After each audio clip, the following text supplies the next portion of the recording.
Hi, I'm Tom Nazario, and a few years ago I started an organization called The Forgotten International. I decided to call the organization The Forgotten because in my work with the United Nations around the world, I've done much travel. I've been to many places where there's much sorrow and suffering. And at all those places I saw people on the streets, in various kinds of communities and villages, who had simply been forgotten. No one there was helping them. Neither their families, if they had any, their villages, their country. They were simply getting through the day the best way they knew how, and often not surviving at all. It's these people who often live on less than $1 a day that we try to help at The Forgotten. We try to help them in a variety of ways. We provide grants to organizations like schools or clinics throughout the world who try to get people from extreme poverty to the first step on the economic ladder. We also provide needed supplies in remote areas of the world where kids don't even have a pencil. They don't have any kind of immunization, any kind of health care.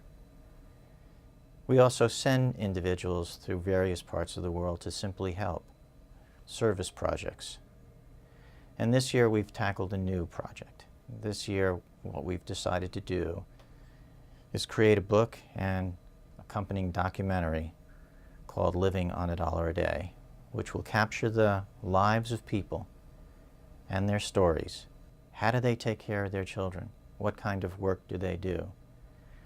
What happens when there's no food? What happens when the weather changes? What happens when there's famine? What happens when there's war? It's these kinds of stories we want to capture. It's simply morally unacceptable to have so many people live on almost nothing, while so many of us are quite wealthy and well off. The chasm that exists between the world's rich and the world's poor is something that we need to do something about. We cannot forget these individuals. We're very excited to be working with a Pulitzer Prize-winning photojournalist, Reneé Byer. I'm very humbled and excited about this project to document women and children living on less than $1 a day.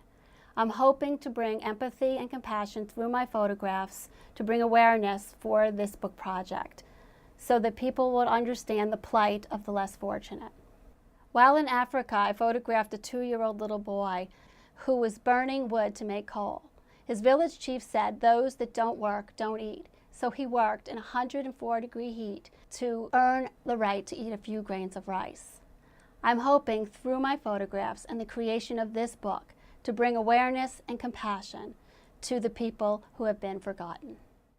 Hi, my name is Laura Nazario and I work for The Forgotten International. I joined the team a couple of years ago after a trip I did to India. I arrived in Delhi and felt overwhelmed by the amount of poverty there.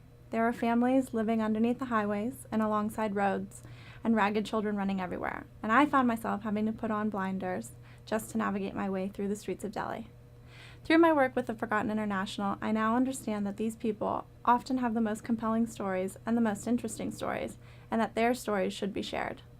That's why I'm so excited about this upcoming project. We'll be creating a book as well as a documentary to raise awareness and to showcase how people make ends meet when living on less than $1 a day. We would also like to ask those who have resources to make a difference. So I invite you to support this project and to help others remove their blinders so that we can all remember the forgotten members of our family. Thank you.